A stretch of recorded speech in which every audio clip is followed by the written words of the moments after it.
Mi esposa de 35 años me dijo que se identifica como una niña de 12 y me amenazó con demandarme por diferencia de edad si no la consiento. Así que le dije que los niños no usan celular y le quité el de ella. El iPhone de mi esposa estaba encerrado en la caja fuerte de la casa, y yo, un hombre adulto con hipoteca y gastritis funcional, estaba discutiendo si una mujer de 35 años merecía o no media hora extra de caricaturas por haberse comido la ensalada. Paula estaba sentada en el sofá con los brazos cruzados, diciéndome que yo era un opresor generacional, como si TikTok hubiera redactado el Código Civil. En algún punto de esa escena entendí que mi matrimonio había tomado una salida tan absurda que ya ni el GPS moral quería recalcular. Me llamo Santi, y hasta hace poco mi mayor problema con Paula era que convertía cualquier diferencia mínima en un juicio oral sin juez, sin recesos y sin el beneficio de una defensa competente. Llevábamos 10 años casados, y durante buena parte de ese tiempo yo logré convencerme de que su intensidad era solo una versión cara de la pasión. Paula no discutía, reinterpretaba. Si llegábamos tarde a una cena, no era porque ella tardaba 40 minutos eligiendo aretes, según ella, yo había manipulado el concepto de tiempo al apurarla con una actitud hostil. Ese era su superpoder, volver filosófico cualquier absurdo hasta que uno terminaba pidiendo perdón por existir cerca. Yo no era un santo ni un mártir, pero sí un hombre bastante disciplinado, de esos que todavía creen que una cuenta de ahorro conjunta no debería parecer la escena del crimen de una mala decisión. La conocí cuando esa intensidad todavía parecía encantadora. Paula tenía esa clase de seguridad que, al principio, se confunde con inteligencia emocional y después uno descubre que era simplemente terquedad con buen peinado. Era divertida, elegante, sabía hablar bonito en reuniones y lograba que cualquiera dudara de su propia memoria con una tranquilidad escalofriante. Si pedíamos comida italiana y ella se antojaba de sushi media hora después, no había cambiado de opinión. Según Paula, yo había entendido mal la energía culinaria del momento.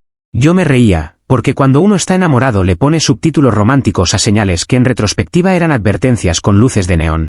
Con los años, su manía de ganar todas las discusiones se volvió deporte olímpico. Si se le olvidaba pagar algo, la culpa era del sistema bancario por no recordarle con suficiente calidez humana. Si perdía unas llaves, no era distracción, era que la casa tenía una distribución agresiva que no acompañaba su proceso. Yo intenté muchas veces poner límites normales, de adulto casado que quiere paz, pero Paula tenía la habilidad de convertir cualquier límite en una ofensa histórica. Y como fuera de esos episodios funcionábamos más o menos bien, yo iba tolerando. Uno se acostumbra a pequeñas locuras cuando no imagina que un día esas pequeñas locuras van a pedir documento de identidad nuevo. La crisis empezó alrededor de su cumpleaños 35, aunque en ese momento yo no la identifiqué como crisis sino como una etapa rara, como cuando a alguien le da por hornear pan, correr maratones o comprar 40 plantas que después mueren por negligencia emocional. Paula empezó a repetir que se sentía agotada de ser adulta, que la gente esperaba demasiado de ella, que la vida estaba diseñada para premiar a los irresponsables con carisma. Hasta ahí, nada nuevo. Lo curioso fue que comenzó a romantizar la adolescencia con un entusiasmo perturbador. Decía que los 12 eran la última edad pura, como si los 12 años no fueran en realidad una mezcla de aparato dental, vergüenza crónica y decisiones estéticas criminales. Yo pensé que era una de esas ideas pasajeras que aparecen después de ver demasiados vídeos motivacionales de gente que habla como si hubiera descubierto el fuego. Incluso traté de tomarlo con humor. Una noche le dije que, si quería sentirse joven, podíamos comprarnos bicicletas o ir a patinar, algo normal, algo que no implicara reescribir la estructura legal de nuestro matrimonio. Ella me miró con esa seriedad que siempre anuncia desastre y me dijo que yo no estaba entendiendo la profundidad de su proceso. Cuando Paula pronunciaba la palabra proceso, yo ya escuchaba en mi cabeza el sonido de una alarma antiaérea. El martes del anuncio yo llegué cansado del trabajo, con hambre y con la inocente esperanza de que lo más complejo de mi noche sería decidir entre arroz o pasta. Estábamos cenando cuando Paula dejó el tenedor, se acomodó el pelo y me dijo que, después de mucho análisis interno, había descubierto que en realidad se identificaba como una niña de 12 años. Lo dijo con la misma solemnidad con la que otras personas anuncian un embarazo o una beca internacional. Yo me quedé mirándola varios segundos, esperando el remate. No llegó. En su lugar, añadió que esperaba que yo ajustara mi trato a su nueva edad, porque cualquier otra cosa sería una forma de violencia identitaria. Mi primera reacción fue pensar que estaba bromeando de una manera extremadamente mala. Mi segunda reacción fue lamentar no haber seguido pensándolo primero. Le pregunté si esto era un juego, una fantasía, una apuesta perdida o un intento experimental de arruinarme la digestión. Paula frunció la cara y me dijo que mi tono invalidaba su verdad. Luego señaló los platos sucios y anunció que no iba a lavarlos porque los niños no hacen tareas de adultos. Ahí fue cuando algo dentro de mí, una pequeña oficina administrativa del alma, empezó a archivar documentos para un futuro divorcio. A partir de esa noche, Paula se tomó su nuevo personaje con una disciplina que jamás había mostrado para ordenar la despensa o revisar el seguro del carro. Empezó a hablar de consentirla, de comprarle juguetes, de llevarla a parques, de organizarle planes acordes a su etapa vital.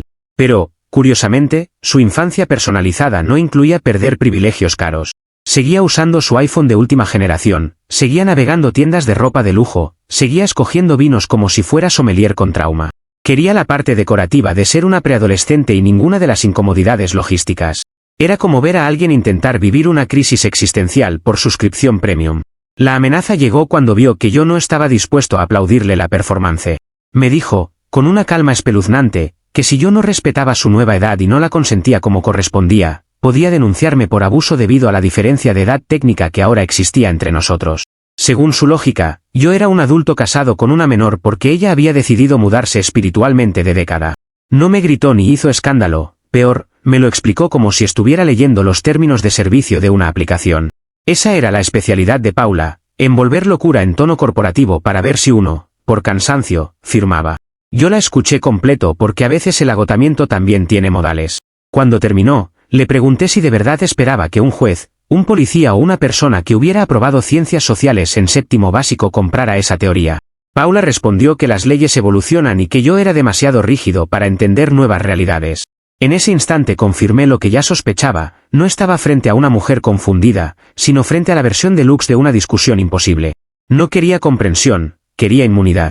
No buscaba afecto, buscaba un permiso legal para portarse como se le diera la gana. Mi decisión salió más de la lógica que del coraje. Si ella insistía en que era una niña de 12 años, entonces yo iba a tratar su argumento con la seriedad incómoda que merecía. Me levanté de la mesa, le pedí el teléfono, y cuando me dijo que no podía quitárselo porque era suyo, le respondí que los niños de 12 años no usan un iPhone sin supervisión adulta en mi casa. Se lo quité, lo guardé bajo llave y le dije que, según las reglas de este hogar, tendría que demostrar suficientes notas en madurez antes de recuperar acceso a tecnología avanzada.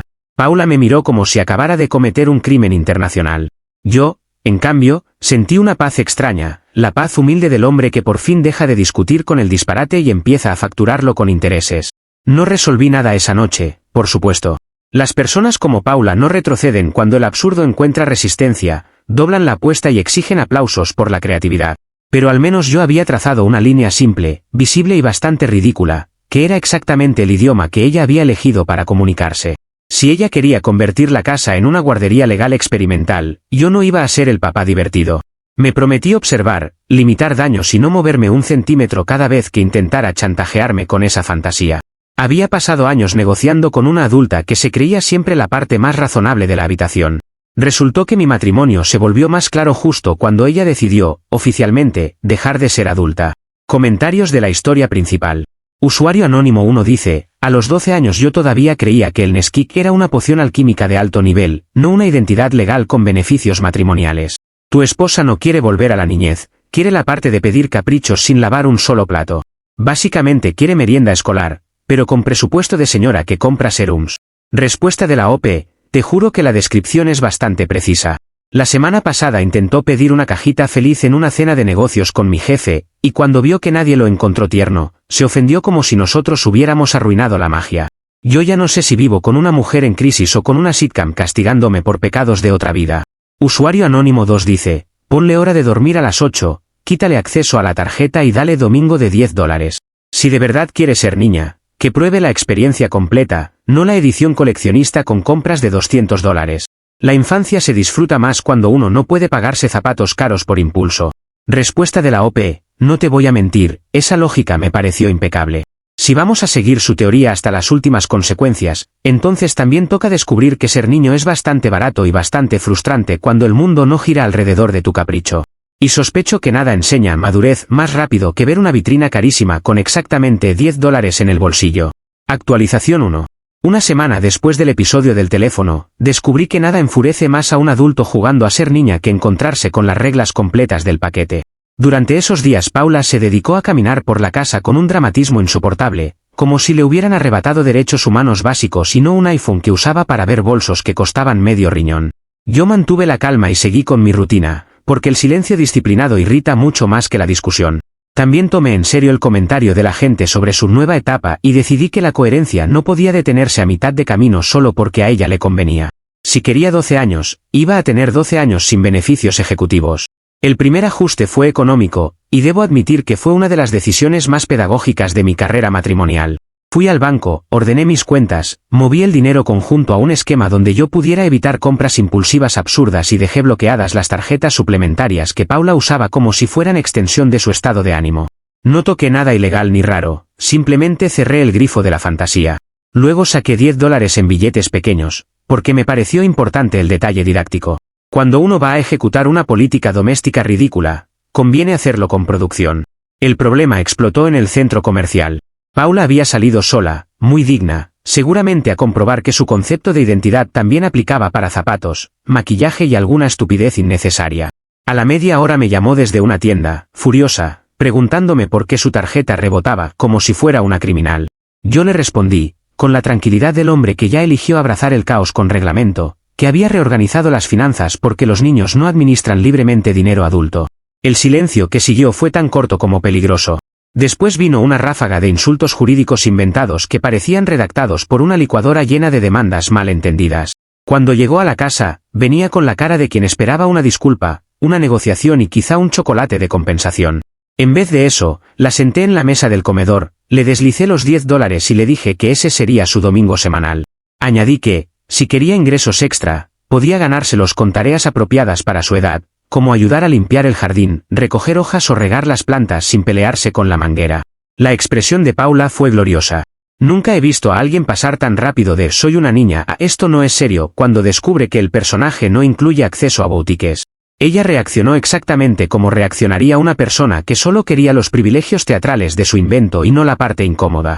Empezó a decir que yo estaba explotando laboralmente a una menor, que la mesada era humillante, que mi conducta era controladora, clasista y no sé cuántas cosas más que probablemente aprendió viendo vídeos de gente que usa palabras grandes para justificar caprichos.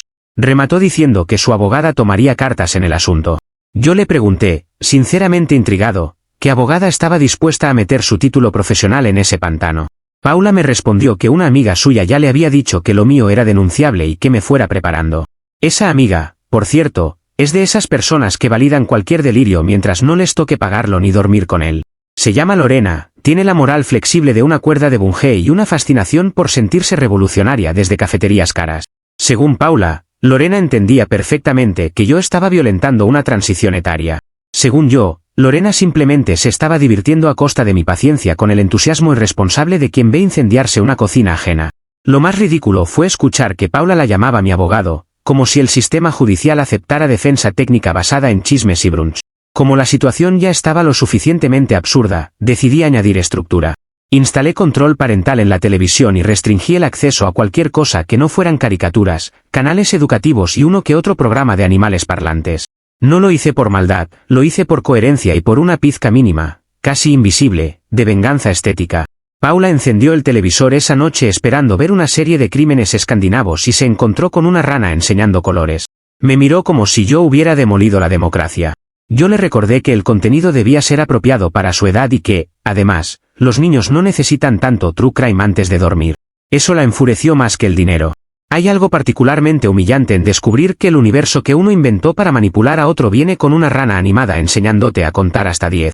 Paula intentó argumentar que era una niña muy madura, casi precoz, capaz de consumir contenido más complejo.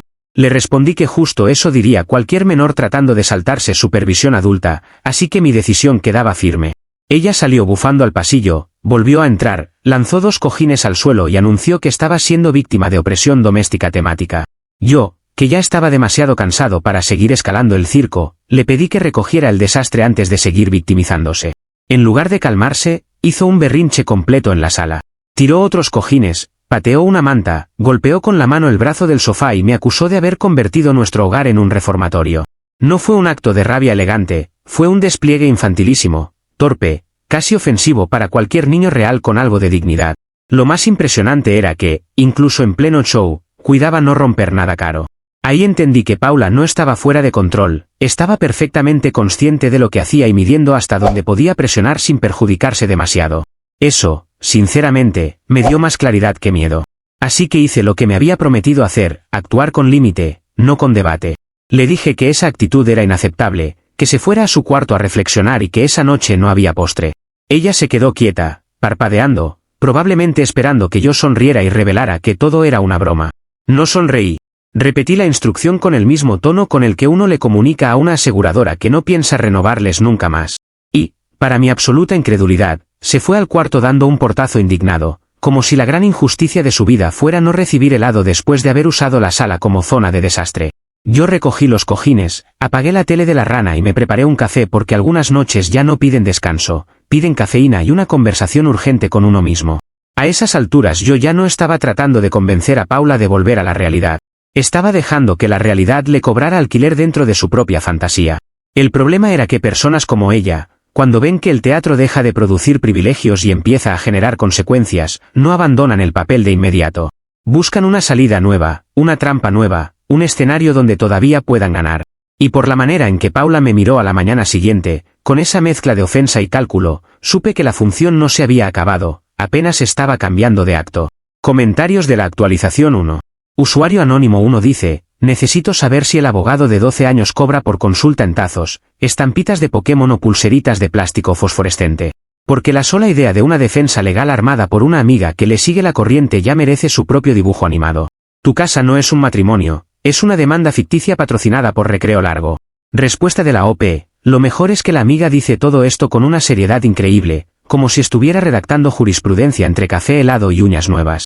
Según ella, mi conducta es muy de señor amargado, lo cual viniendo de alguien que apoya esta payasada lo tomo casi como condecoración. Si ese es el equipo legal de Paula, empiezo a entender por qué cada argumento suyo parece escrito con crayones invisibles. Usuario anónimo 2 dice, mi hijo de 10 años aprendió a saltarse el control parental en una tarde y sin tutorial, así que apuesto a que Paula no aguanta ni 2 horas viendo caricaturas antes de intentar hackear la tele. Y si no puede, peor, ni siquiera tiene las habilidades tecnológicas de una niña real de esta generación. Tu experimento ya está revelando datos durísimos. Respuesta de la OP, ahora mismo eso ya me lo tomé como reto personal. Si Paula logra saltarse el control, al menos podré decir que su desarrollo tecnológico coincide con la edad que insiste en tener. Si no puede, entonces ni para su propio personaje le alcanza. Francamente, sería cómico descubrir que la única niña de 12 años incapaz de engañar una tele sea justo la contadora que antes presumía dominar sistemas complejos. Actualización 2. Un mes después de mandarla al cuarto sin postre, confirmé que el problema de Paula no era sostener su personaje, sino calcular hasta dónde podía exprimirlo sin que la realidad le mandara factura. Durante esas semanas siguió moviéndose por la casa como una víctima histórica de mis normas, aceptando la mesada con la dignidad rota de una reina exiliada y quejándose de que $10 no alcanzaban para sus necesidades básicas. Sus necesidades básicas, por cierto, incluían esmaltes importados, café carísimo y una blusa que costaba más que mi primera computadora. Yo mantuve el sistema porque funcionaba mejor de lo esperado. Cada regla lógica la irritaba más que cualquier grito. La fantasía de Paula solo era divertida mientras yo pagara el escenario. La primera señal de que iba a escalar vino con su trabajo. Paula era contadora en una oficina bastante seria, de esas donde la gente plancha hasta el alma y usa palabras como compliance con entusiasmo sospechoso. Siempre había sido impecable ahí, precisamente porque en el trabajo no podía ganar discusiones inventando leyes, allí los números no negocian con el delirio. Pero empezó a quejarse de que ir a la oficina ya no era compatible con su nueva etapa vital. Decía que una niña de 12 años no debía pasar 8 horas revisando balances, que eso era adultificación laboral y otras barbaridades que soltaba mientras yo desayunaba, tratando de decidir si valía la pena corregirla o simplemente terminar el café en silencio. Elegí el café, mala decisión como descubriría después. Un lunes en la mañana me dijo, con una serenidad que siempre anticipa desastre, que estaba reconsiderando seriamente su futuro profesional. Yo pensé que iba a pedir vacaciones, una licencia o a renunciar de manera normal.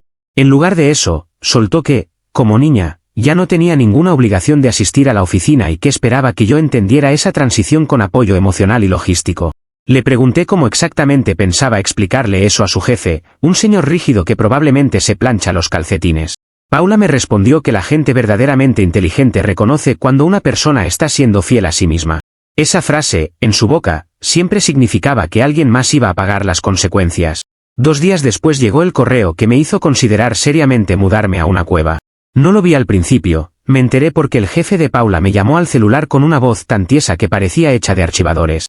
Me preguntó si yo sabía por qué mi esposa le había enviado un mensaje formal anunciando que se tomaba vacaciones permanentes de verano y decorándolo con dibujitos de unicornios, soles con sonrisa y una firma que decía, Pauli, 12.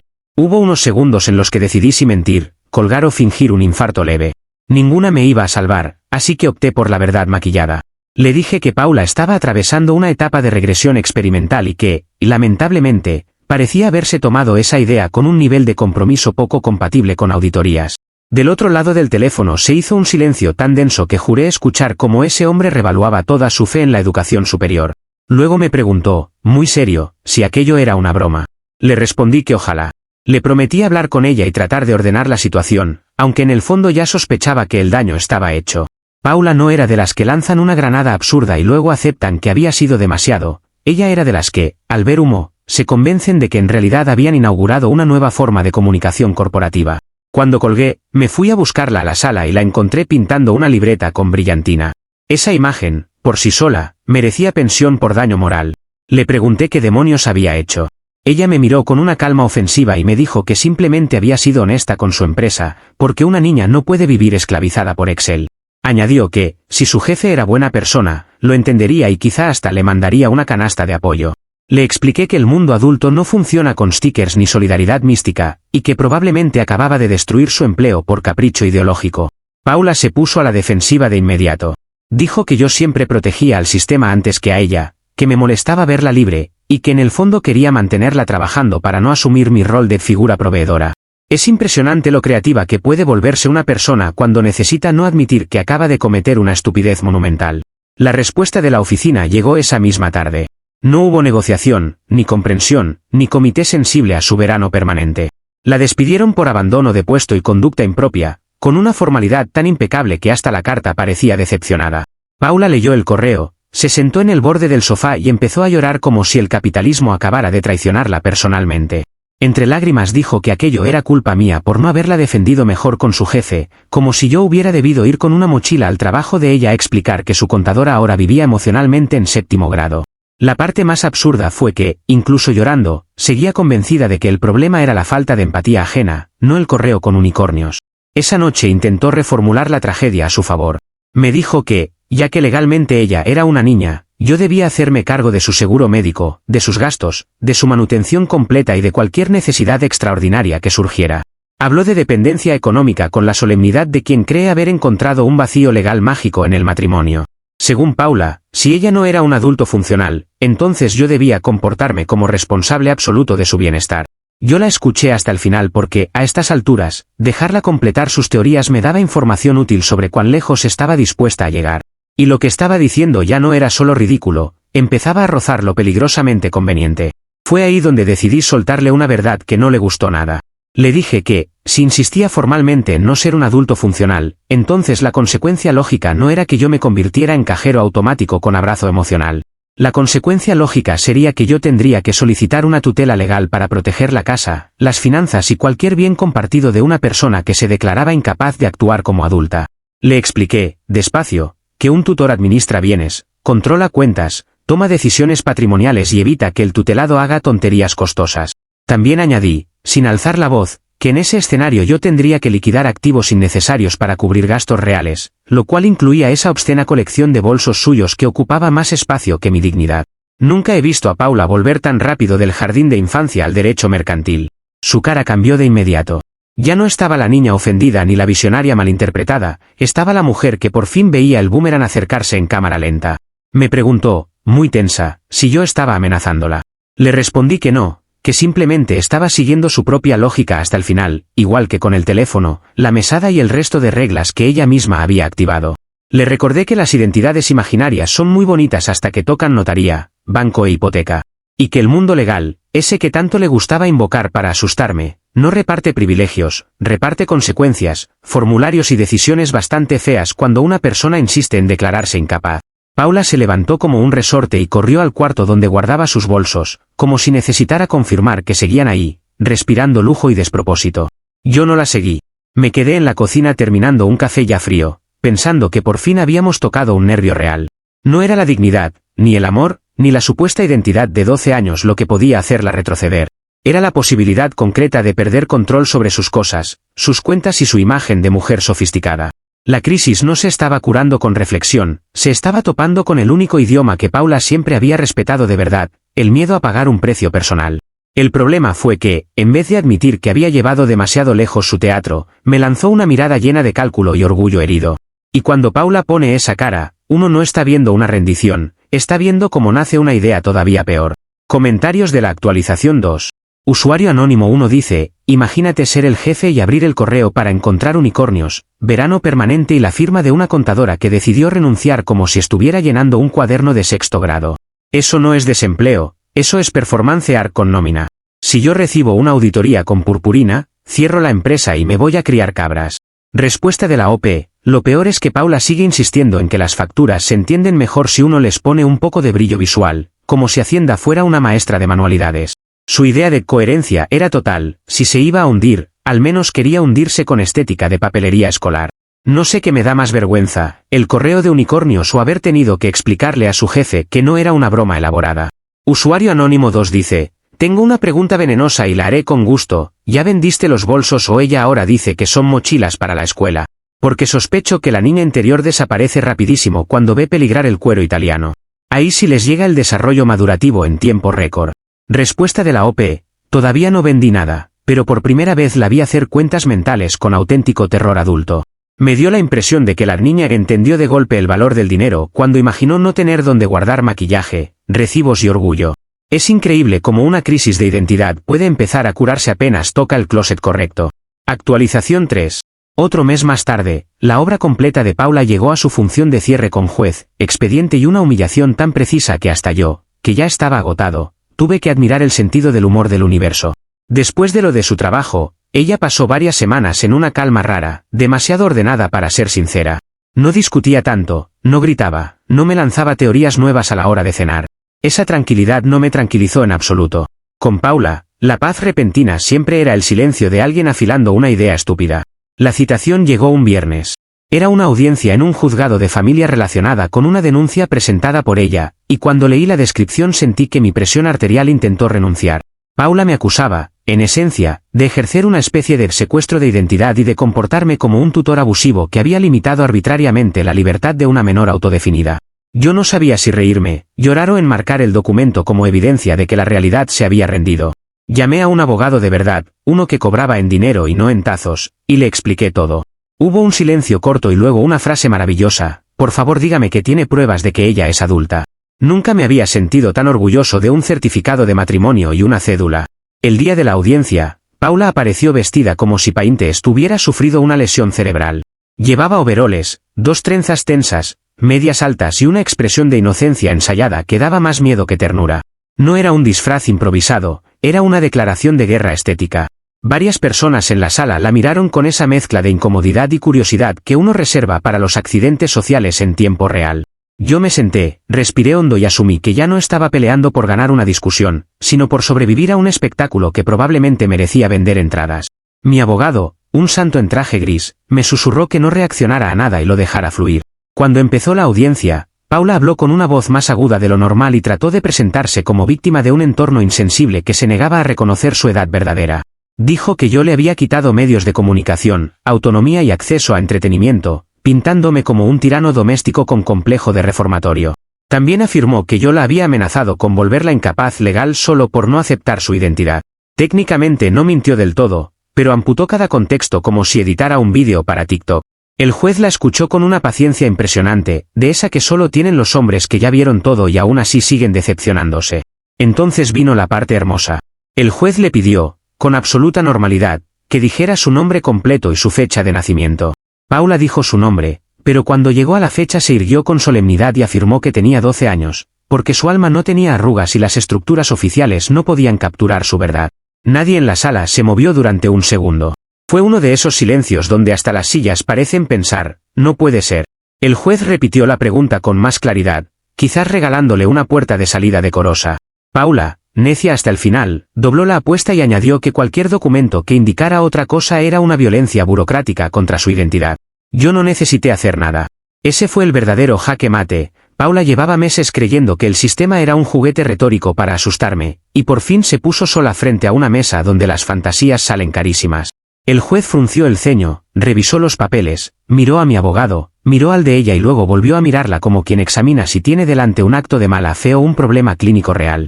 Le preguntó si comprendía la gravedad de declararse menor de edad e incapaz de regirse por documentación oficial. Paula insistió.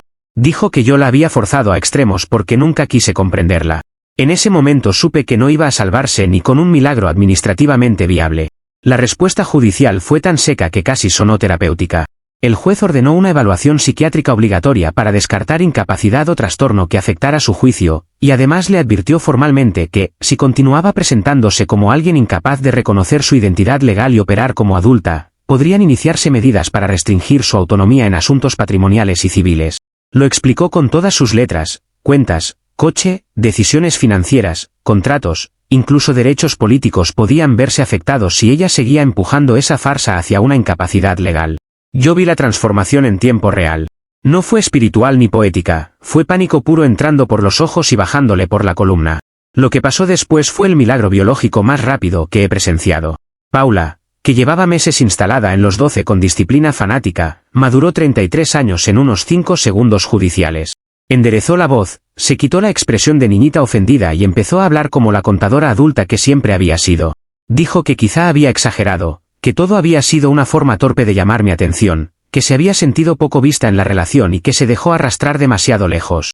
También admitió, frente a todos, que parte del asunto venía de no querer seguir cargando con ciertos gastos de la casa ni con responsabilidades que la agotaban.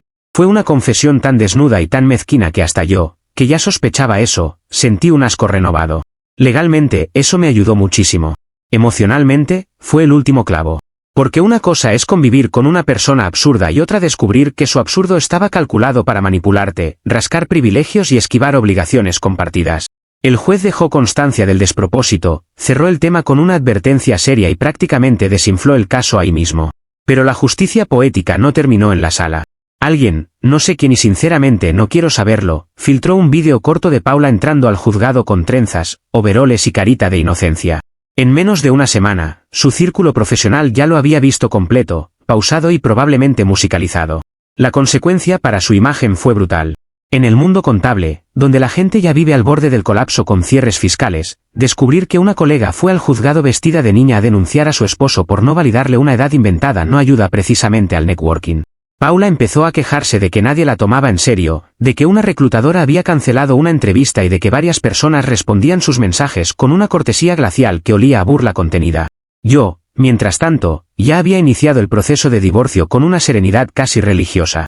No hubo gran discurso final ni intento mío de salvar nada.